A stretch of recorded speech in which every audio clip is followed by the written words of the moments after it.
Kenneth Waters, you're under arrest for the murder of Katarina Brown. Are you out of your mind? We find the defendant guilty, Your Honor. We'll get you out, Kenny!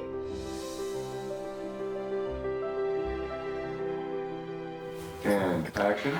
In March of 2001, my wife started to tell me the story of a woman who had spent almost 20 years of her life fighting to free her brother from a murder conviction. And that she went to law school and became an attorney just to do that. So this is what I'm gonna do. I'm gonna start by trying to get a BA after I finally take the stupid GED test, and after that, I'll apply to law school. I just thought that's a story that needs to be unearthed and told. It's gonna be okay. Kenny often used to say that doing nearly 20 years in prison, he can do standing on his head, but it was me out here, the things I had to do to help him, that he thought was the real challenge in life. I'm picking you up. You picking me up? Oh, I love you. Look at my sis. Here she is to save the day. Before you realized I'm gonna get you out, in those years before he lost his appeal and all of that, did you have that same sense of inevitability, I'm gonna get him out? Or did you go through an initial period of just feeling victimized by the system? Well, I knew I had to keep going to school and trying to find a way to get him out. I was never sure that I would ever find it, though. You know, so along the way, I'm thinking, of course, in the back of my mind, that even if I get to law school, even if I finish law school, there's a really good chance that I'm not going to find a way to get him out. And that was the dread. What's going on? I'm on probation at school. They can't do that to you. I'm gonna write a letter to those scumbag teachers and I'm gonna make sure you call them scumbags in the letter. You know, my journey was 9 years. Yours was more than double that. Can you talk about a couple of the lowest points for you? I would have to say the lowest point for me in all those years was when my children went to live with their dad. When you were in that year of despair, how did that affect your drive to get Kenny out? Were you just hopeless, or you thought, I need time, or did you feel like you had given up? I didn't feel like I gave up. I did not consciously give up. I just couldn't open a book. I couldn't study for the LSATs. I just wasn't able to. Betty, you didn't lose them. I wasn't there for them. It wasn't. They can't help Kenny. Kenny is the one that kept me going, because I would talk to him and he wasn't mad at me for being depressed and not moving fast enough. He knew that I would make it all the way through law school and he would be free. He really had that kind of faith. He never doubted you? No. He had so much faith in me that I couldn't let him down. Right. In the movie, we reference your childhood with Kenny because I felt very strongly that the bond with your brother started at a very early age. Yes. You don't touch my sister! Don't you touch my sister! It never wavered. We always had a very strong bond. Like I say, whenever we tell people stories about our lives, people would say, I never saw a family so close. Yeah. Or brother and sister so close, you know. Well, the beginning of the movie was, to me, like, to see my childhood. Some of the things like jumping on my grandfather's rails of the truck that we did so often as children.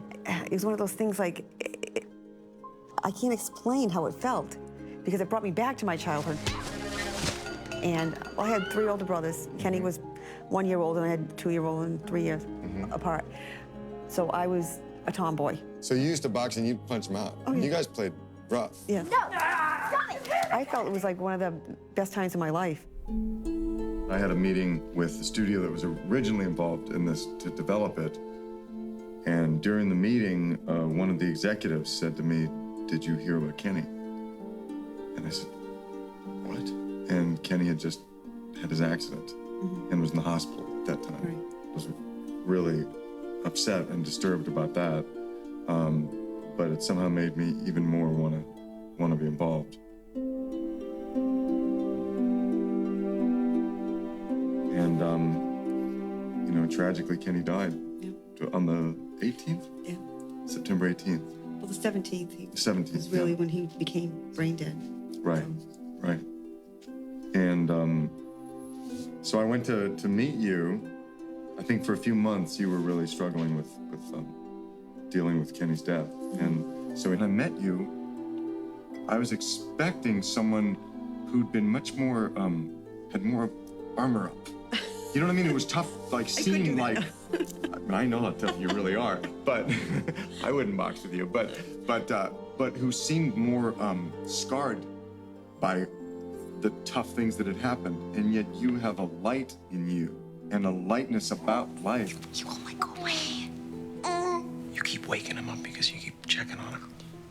And we came to your house in Bristol, and after 8 long years of struggle, we're making this movie.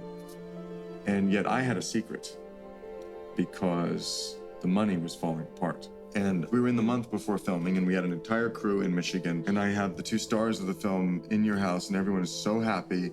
Meanwhile, our crew's not being paid, and the movie was shutting down. You know, it was very serious. And we had the whole crew, and we, tearing up, telling them why we were making this movie, what it all meant. It was about faith. It was about your faith, and please to them to have faith. But there was a morning when it all seemed to be over, and we just wouldn't give up. And we just willed it into being. I didn't have a clue that you were having those problems, and I thought everything was all set in stone, and so I felt like I could really celebrate the idea the movie would be made, because all along, I wasn't always sure that it would be made. I know that you would work tirelessly, but it wasn't always up to you. It was up to everything else around you also. So there were plenty of times when I thought it might not ever get made. Yeah. So that was the day I thought, it's really going to be done, and I was very happy. And cut. There was something that was really important in making the film that Hillary and Sam really capture, is in every scene that they're together, they're taking care of each other. Promise me we can't give up. Well, I saw $1 Million Baby and thought, that's the only actress to play. That's Betty Ann. Hillary Swank is Betty Ann. I saw that movie and never dreamed that she would be playing Betty. I couldn't be happier. You know, it was funny because Hillary was nervous to meet you at first. She didn't want to get an impersonation in her head of you. Hillary prepares like a maniac. So she'd been working for 3 or 4 months, full-time, every day on the part. And she never even touched the script until she had you so in her head. You do it, or I'll kill you. That's your sister and your lawyer talking. We had Hillary set, and we had the money, supposedly. Mm-hmm. And then it was all about who's going to play Kenny. Right.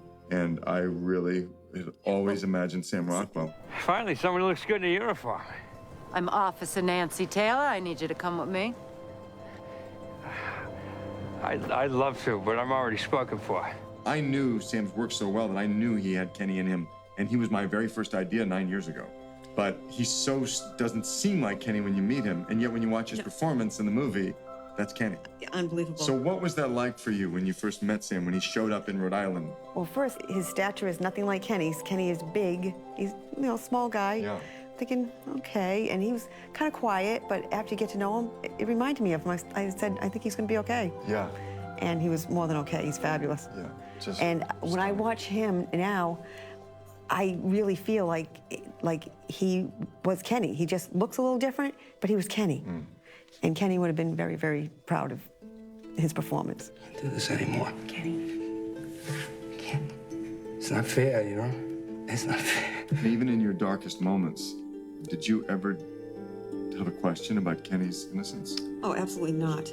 I always knew Kenny was innocent. That was never in question.